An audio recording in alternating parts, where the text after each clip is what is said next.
Përshëndetje për gjithë të nderuar shikues, mirë se erdhët në këtë transmetim të drejtë për drejtë. Do t'jeni shoqërinë time deri në orën 16. Nisim fillimisht me titujt kryesor këtë edicion. Në ditën e dytë të protestës para kryeministrisë, numri i studentëve ka qenë më i paktë, ndërsa një pjesë kanë thyer bojkotin. Nga Twitteri, kryeministri Edi Rama ka deklaruar se studentët po dezinformohen nga pengmarrësit e protestës dhe rikujton vendimin e qeverisë mbi subvencionimin nga qeveria të tarifave për ta.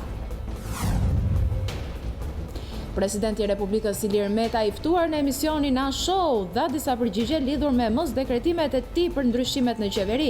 Meta tha se nuk dekretoi shkarkimin e Bushatit pasi vendi nuk mund të rri pa ministër të jashtëm, ndërkohë që koha e dekretimit nuk varet nga presidenca, por nga përgjigja e institucioneve.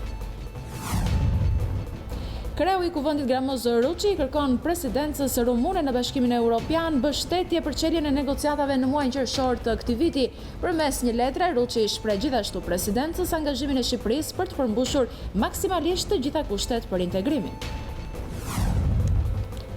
Komisioni i pavarur i kualifikimit ka shkarkuar nga detyra kryetarin e gjykatës së Sarandës, Altun Çela. Sipas KPK-s, Çela kishte probleme në të trija kriteret e rivlerësimit, pasuri, figurë morale dhe aftësi profesionale. Mbërrin në familjen e nënës në Berat, trupi Pajeti, 28 vjeçare së vrar nga babai në Korfuz. Angelina Petro do të përcillet nesër për në banesën e fundit. Për vrasjet e grave do të flitet sonte në emisionin Dritare me Rudinën. Në Bruksel është zhvilluar takimi mes ekipit negociator të Kosovës për dialogun me Serbinë dhe përfaqësues të lartë për politikë të jashtme dhe siguri, Federica Mogherini. Pala kosovare ka theksuar se Serbia duhet të plotësojë shumë kushte që të hiqet taksa 100% ndaj mallrave serbe, ndërsa Mogherini ka kërkuar sërish heqjen e taksës në fjalë.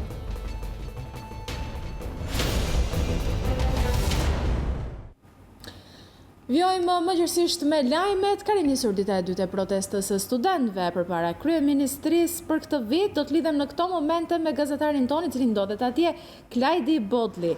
Klajdi, përshëndetje. Përshëndetje Senata, atëherë pas rreth 3 orësh studentët kanë mbyllur protestën e tyre në ditën e dytë para kryeministrisë dhe janë shpërndar për ta vijuar atë ditën e nesërme, siç e theksuam edhe në lidhjen e mëparshme. Ditën e sotme ka qenë një numër shumë i vogël studentësh. Disa orë më pas janë mbështetur nga disa studentë të tjerë të Fakultetit Ekonomik, por që janë shpërndar, siç e thash, para pak minutash para se ne të nisnim lidhjen direkte.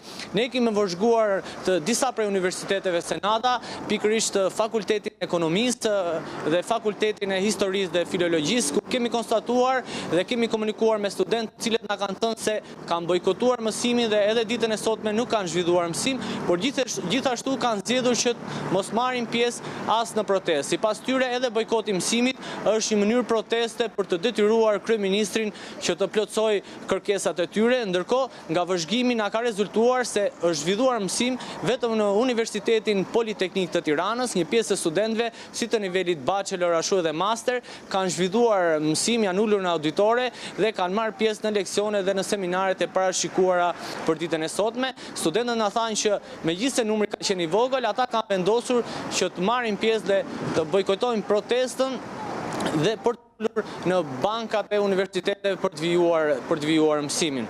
Po, Klajdi, nga ana tjetër ka patur një grup studentësh që janë zhvendosur përpara ambasadës amerikane. Çfarë mund thuash për këtë? Ishin pikërisht ai grup studentësh që thash që erdhën nga Fakulteti i Ekonomisë në drejtim të kryeministrisë, kanë marshuar pikërisht nga Fakulteti i Ekonomisë për para godinës kryeministrisë për të mbështetur dhe pjesën tjetër të studentëve dhe më pas janë shpërndar për të mbyllur protestën për ditën e sotme dhe për ta vijuar atë sërish nesër me të njëjtat kërkesa dhe me kërkesën kryesore sipas tyre, shfuqizimin e ligjit për arsimin e lartë nga kryeministri i vendit Edi Rama. Pra Senata paktën e ndoqëm marshimin e studentëve, ato kanë kaluar para ambasadës amerikane, por nuk kanë ndaluar në asnjë moment, por kanë vijuar drejt godinës së kryeministrisë. Qartë. Faleminderit Klajdi, faleminderit për gjitha këto informacione që përcjellën në studio. Faleminderit juve. Kryeministri Edi Rama ka deklaruar se studentët po dezinformohen nga pengmarrësit e protestës bashkë me disa fundërina të universitetit. Në 2 postime në Twitter, shefi i ekzekutivit rikujton vendimin e qeverisë mbi subvencionimin nga qeveria të tarifave për studentët. Kryeministri Edi Rama shfaqet i ashpër në qëndrimin e tij ndaj atyre që i konsideron si pengmarrës të protestës së studentëve. Përmes Twitterit, kreu i qeverisë thekson se pikërisht ky grupim, së bashku me disa fundërrina të universitetit, po disinformon studentët mbi tarifat që do të aplikohen. Pengmarrësit që degeneruan protestën studentore në mbyllje dyersh me dhunë e në shfaqje rrugore të brutalitetit të ignorancës, po përpiqen të dizinformojnë studentët lidhur me tarifat në bashkëpunim me disa fundërina të universitetit, askusht mos paguaj më shumë se 50%. Shefi i ekzekutivit kujton një ndër vendimet e miratuara më 26 dhjetor në mbledhjen e qeverisë rreth përgjysmimit të tarifës. Është miratuar në dhjetor VKM për të paguar 50% të tarifave për gjithë, 100% për ata me notën 9 dhe 10, e mendime ekonomike plus burs 10.000 lek, dhe qeveria do t'ju kaloj lekët direkt universiteteve një për një brenda janarit. Fryma dhe qëllimet e protestës janë tani më pjesë e rrugës tonë. Qëndrimit e Ramës bëhen ndërkohë që studentët vijojnë protestën para selisë së kryeministrisë, vend në të cilin pasi prezantoi vendimet që plotësojnë disa nga kërkesat e bëra publike në protestë, ai refuzoi abrogimin e ligjit të arsimit të lartë, një ndër kërkesat e studentëve që mbështetet nga një grup pedagogësh.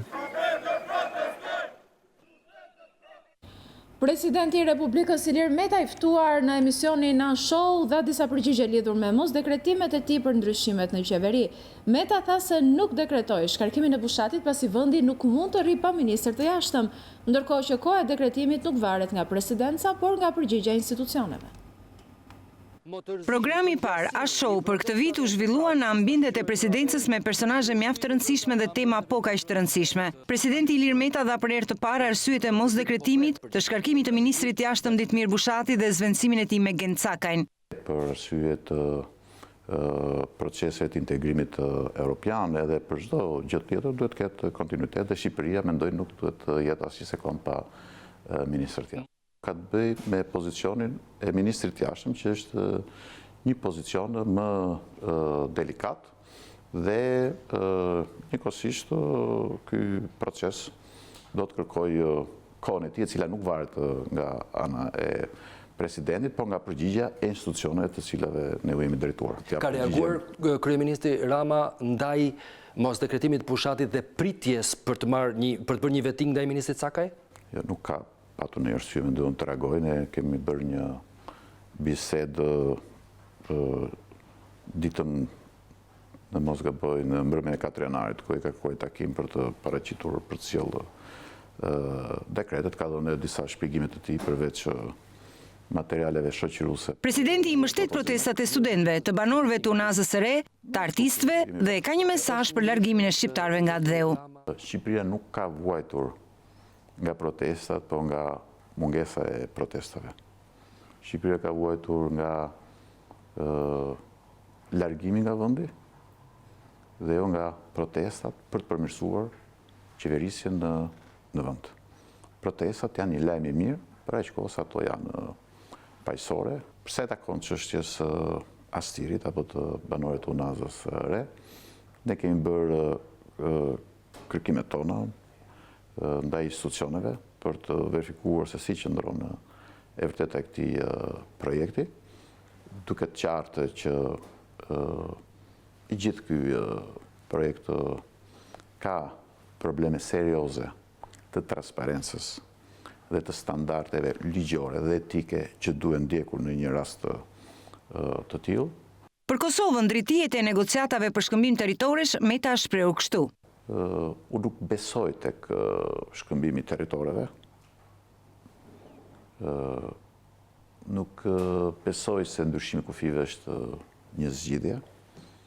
U mendoj se Serbia ka marrë përgjigjen nga gjykata ndërkombëtare e drejtësisë, ku vetë Serbia ka shkuar për të verifikuar nëse pavarësia e Kosovës ka qenë apo jo konform ligjit ndërkombëtar, dhe gjykata ndërkombëtare e drejtësisë ka dhënë një përgjigje shumë të pastër. I ftuar në pjesën e dytë të A-Show ishte analisti Berat Buzhala, i cili foli për emërimin e Gencakajt, 30-vjeçarit kosovar, si ministri i jashtëm i Shqipërisë. Për Gencakën unë kam dëgjuar shumë vonë. Pra një djalë i ri, i lexuar, po thojnë, unë e bashkova një status në Facebook, thash leximi edhe përfitimi nga leximi janë dy gjëra të kundërta. Pra, sepse po t'ishte për me lexu, e kishmi bën një konkurs nacional, 2 metra katror libra mi lexu ti, 2 metra katror libra one, kush lexon më shpejt bëhet ministri i jashtëm. Unë besoj që Rama me këtë hapin e fundit, pra kur, si më thonë, u dëgjova shumë analiza në Shqipëri, pra kur e shkarkoi gjithë kabinetin qeveritar, kjo vetëm e dëshmon një panik të zotit Rama, pra është në fundin e jetës tij politike. Buzhala analizoi përpjekjet e Ramës për t'ju imponuar kosovarëve. Është gabim zoti Rama me konsideru që e don Kosova, pra nuk është që Kosova e don zotin Rama. Po pse nuk i do të gjithë liderat në Shqipëri një moment? Në një moment trang nuk i do, sepse çfarë bëjnë gabim ata? Kosova ka një problem, nuk du me krahasu Shqipërinë me Serbinë, mirë po frika kosovarëve është me marrë urdhra përtej Kosovës. Pra momentin kur është një vije holl, pra ne kemi jetu gjatë gjithë historisë 100 vjeçare duke marrë urdhra nga Beograd. Kosovarët nuk dojnë me përfundu me marrë urdhra qoftë edhe prej Tiranës. Berat Buzhala foli edhe për një marrëveshje Thaçi Vučić për këmbim territoresh apo për dakordsi Mogherini Soros Boloton për këtë marrëveshje. Për protestën e studentëve në pjesën e parë të emisionit, studiuesja Falma Fshazi dhe një gazetar i njohur holandez folën për protestën si shpresë për Shqipërinë. Kreu i Kuvendit Gramo Zoruçi kërkon presidencës rumune në Bashkimin Evropian mbështetje për çeljen e negociatave në muajin qershor të këtij viti. Përmes një letre drejtuar presidentit Senatit të Rumanisë dhe presidentit të Dhomës së Deputetëve, Ruçi u shpreh besimin se Rumania do ta drejtojë me sukses kryesimin e saj të parë të Këshillit Evropian. Presidenca e Rumanisë do të arrijë plotësisht prioritetet e saj për një Europë konvergjente e kohezive, që zhvillohet në mënyrë të qëndrueshme për një Europë më të sigurt, mikpritëse të emigrantëve dhe luftrave kundër terrorizmit, për një Europë më të zgjeruar dhe më të fuqishme si aktor global, për një Europë që ndërton shoqëri bazuar në vlerat e përbashkëta të lirisë, demokracisë, solidaritetit kundër racizmit, intolerancës dhe populizmit, shkruan kryetari i Kuvendit. Ruçi shpreh gjithashtu presidencës rumune në Bashkimin Evropian angazhimin e Shqipërisë për të përmbushur maksimalisht të gjitha kushtet për integrimin dhe besimin se presidenca e Rumanisë, ashtu si deri tani, do të jetë në mbështetje të çeljes së negociatave në qershor 2019. Kryeparlamentari ka ftuar presidentin e Dhomës së Deputetëve Liviu Dragnea dhe presidentin e Senatit të Rumanisë Popescu Tariknau të vizitojë Shqipërinë gjatë muajve të parë të vitit 2019 dhe të vlerësojnë nga afër plotësimin e kushteve për çeljen e negociatave të antarësimit. Megjithë temperaturat e ulta, banorët e Unazës së Re nuk janë ndalur së protestuari. Ata kanë shënuar ditën e 65 të qendresës së tyre në mbrojtje të shtëpive. Ata vijojnë të kërkojnë anullimin e projektit, ndërsa deputeti i Partisë Demokratike Klevis Balliu bëri thirrje për tërheqje të Edi Ramës. Për të 65 ditë, banorët e Unazës së Re kanë vijuar protestën e tyre duke kërkuar anullimin e projektit dhe vlerësimin e pronave të tyre me çmimin e tregut. Banorët kanë kërkuar dhe nga Luizni që të tërhiqet nga vendimi për mos legalizimin e banesave të tyre. Ata lame, po të bëj thirrje, të treqesh atë vendim që ke marrë për skualifikimin e legalizimeve në Unazë së Re. O zotri, ti ke një muaj që ke sjell skualifikim në Unazë së Re. Pse nuk e solle para 2 muaj ti më çdo trikur ka qenë ky projekt për të bërë. Edhe para 2 muaj ka qenë ky projekt. Ti u thoni ka qenë që kona dilit. Pse të solle para 2 muaj ti skualifikimin e legalizimeve. Po pikërisht kur doli kjo afer, ti na solle skualifikim legalizimeve. Për deputetin demokrat Klevis Balliu, skandalet në Unazën e Re dhe qendresa e banorëve kanë rrëzuar moralisht qeverinë e Edi Ramës. Ai bëri thirrje kryeministrit që të tërhiqet nga projekti Unazës së Madhe, pasi në këto kushte atmosferike po rrezikohet dhe shëndeti i banorëve që protestojnë. Është absurde që në 2018 të ketë ende njerëz që luftojnë për shtëpiat e tyre, ndërkohë që ky shtet ka ligj, ndërkohë që ky shtet ka kushtetut. Nuk do ketë as Edmond Bego, as Taulan Balla, as Erion Veliaj, as Edi Rama, që do mund të vinë dhe të shkatrojnë shtëpiat e këtyre qytetarëve, se do të mbrohen me çdo çmim. Çmimet janë për të paguar dhe Partia Demokratike është gati të pagojë ato çmime bashkë me ju deri në fund, deri ditën që ju të fitoni. Përballë kësaj proteste, qeveria vazhdon të mbajë qëndrimin të palëkundur në lidhje me projektin e Unazës së Madhe. Gazeta Rilindja Demokratike ka festuar dje 28 vjetorin e krijimit të saj, duke cilësuar fidanishten e brezit të parë të gazetarëve dhe analistëve të medias dhe të fjalës së lirë, kryetari i Partisë Demokratike Basha dha mbështetjen e tij dhe të Partisë Demokratike për gazetarët dhe punën e tyre. Gazeta Partisë Demokratike Rilindja Demokratike ka festuar 28 vjetorin e krijimit të saj. Për të përkujtuar ditëlindjen e gazetës së parë opozitare, Selia Blu organizoi një aktivitet ku ishin të ftuar gazetarë të gjitha mediave. Detyra jonë sot dhe çdo gazetari është dhe duhet të jetë të mbrojmë ato liri që ne i kemi fituar 28 vite më parë në 5 janarin e vitit 1991. Në fjalën e tij, kryetari i Partisë Demokratike Lulzim Basha shprehu mbështetjen e tij dhe të Partisë Demokratike për gazetarët dhe punën e tyre. Figuroj pra duke e parë gotën gjysmë plot dhe gjithë bashku ta mbushim këtë gotë, jo me të këqijat, me të zezat që ky regjim ka derdhur mbi mediat dhe gazetarët gjatë këtij viti dhe vitet e kaluara, por me të mirat, me qëndresën e tyre, me kurajon e tyre, fal cilit janë përballur me këto sfida gjatë vitit që lan pas, dua t'i garantoj në emër të Partisë Demokratike se Partia Demokratike do të jetë në krah të tyre. Në festën e 28 vjetorit të themelimit të Rilindjes Demokratike ishin të pranishëm edhe ish-kryetari i Partisë Demokratike Sali Berisha, ish-presidenti Bujar Nishani dhe ish-gazetar të Rilindjes Demokratike. Tani do të ndalemi për pak publicitet, rikthehemi vetëm pas pak.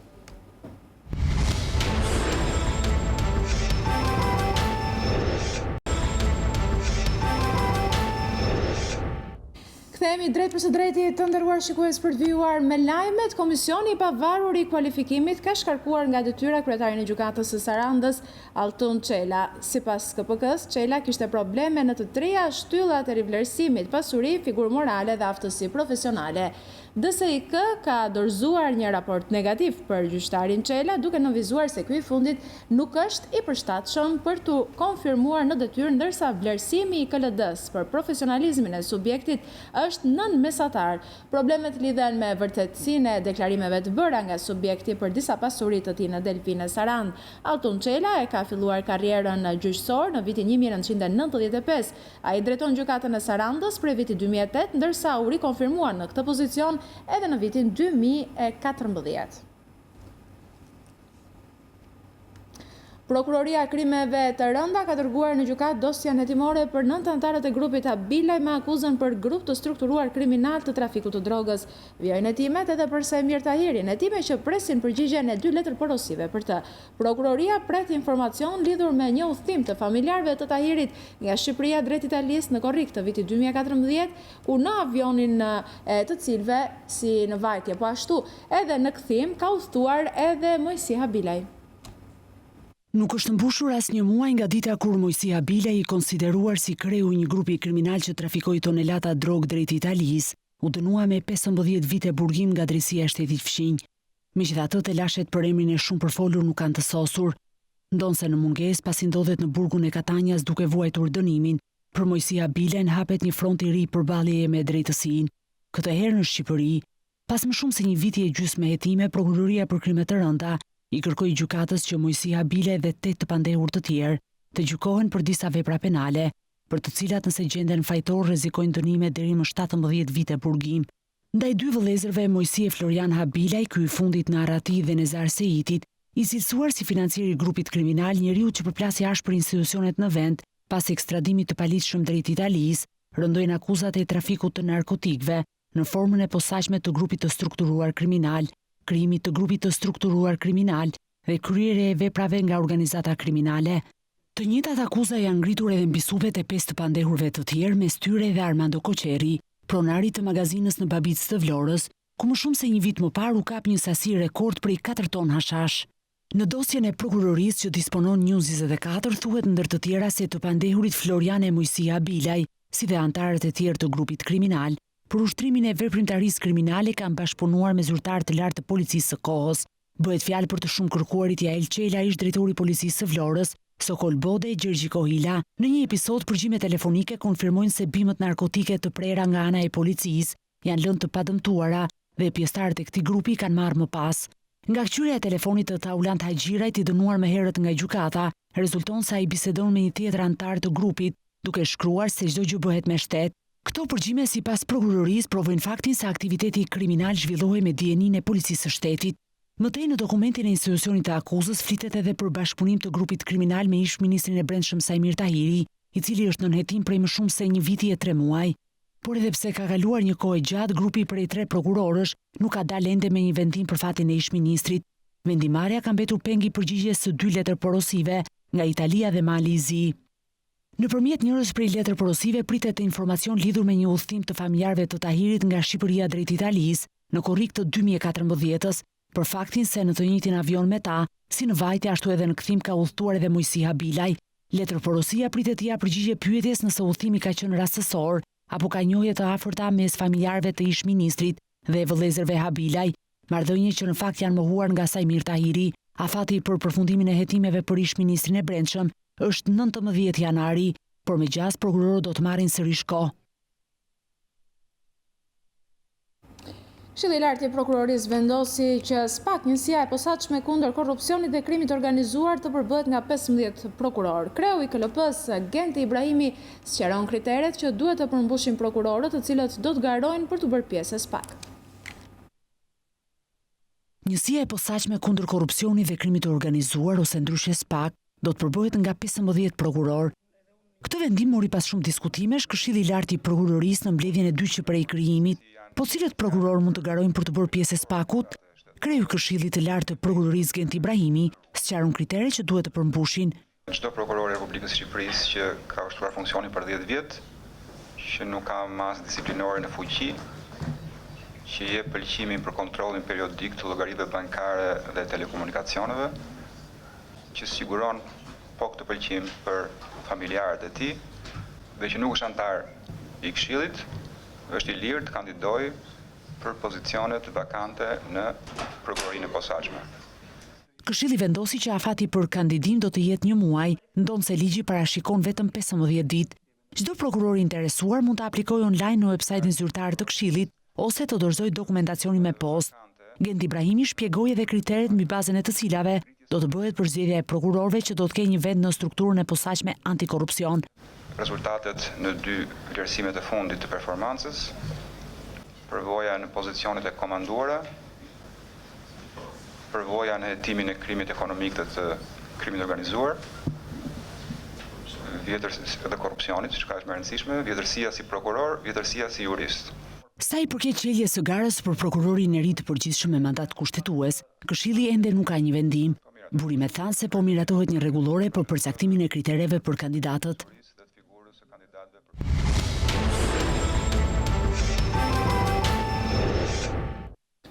Trupi 28 vjeçares Angelina Petrot, vrar nga jati në Korfuz pak ditë më parë, mbërriti me zitën e kësaj të martë në Berat. Nesër Angelina do të përcillet për në banesën e fundit, ndërkohë që trupi i saj u dorëzua nënës dhe familjarëve në Berat pas apelit që ata bën.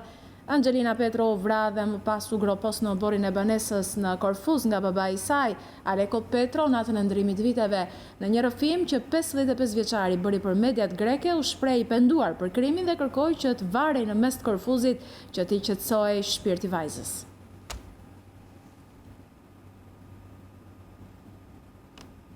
Viti 2019 hyri i përgjakur me vajza e gra shqiptare të vrara nga dora e njerëzve të tyre më të afërt. Një burr në Ballsh vrau me thik gruan dhe kunatën e tij. Një shqiptar në Greqi vrau vajzën 28 vjeçe dhe e groposi në obor, ndërsa gjatë vitit që u mbyll u vran 15 vajza dhe gra. Pse burrat i vrasin gratë? Detaje dhe dëshmi rënditse nga vrasja e tmerrshme 28 vjeçares në Greqi nga baba i saj. Sot në dritare me Rudinën, një panel i përzgjedhur për t'u drejtuar publikut shqiptar mbi situatën e rëndë të dhunës ndaj gruas në Shqipëri. Elvis Naçi, Grita Duma, Julian Zylog, Zim Tushi dhe Anila Hoxha. Mos e humbisnisonte dritare me Rudinën në orën 21 në News 24. Pas një konfliktit qastit, babai ka marrë thikën dhe ka qelluar djalin e tij duke e plagosur atë. Ngjarja e rëndë është shënuar në lagje numër 5 në Korçë, ndërsa babai identifikuar si 65 vjeçari Is ka qelluar me thik në qafë birin 36 vjeçar. Policia thot se i plagosur me inicialet RS ndodhet i shtruar në spitalin e qytetit Juglindor jashtë rrezikut për jetën. Autori është shoqëruar në komisariat për kryerjen e veprimeve të mëtejshme procedurale që do të hedhin dritë për sqarimin e plot rreth anave të ngjarjes. Një kambis është dhunuar e grabitur dje në mes të Tiranës dhe shumë pranë komisariatit policisë numër 3. Policia nuk ka dhënë asnjë informacion për ngjarjen e rëndë dhe sipas dëshmitarëve ka mbritur me vonesë në vendin e krimit. Një ngjarje tepër e rëndë ka ndodhur në mes të ditës, shumë pranë qendrës së Tiranës dhe pranë një komisariati policie. Në rrugën Minepeza, një person me profesion kambist ka rënë prej dhunës dhe paratë janë grabitur nga persona ende të paidentifikuar. Ngjarja ka ndodhur rreth orës 10:30 të së hënës, kur bujar shkurti kishte shkuar në një exchange. Pasi shkëmbeu valutën, ishte duke ecur me biçikletë, kur dy persona me motor dhe skafandra e kanë qelluar në kokë dhe fytyrë me mjete të forta. Pasi e kanë rrëzuar, i kanë marrë çantën dhe janë larguar në drejtim të paditur. Në rrugën Minepeza janë ende të qarta shenjat e dhunimit të tij, pikërisht në këtë trotuar.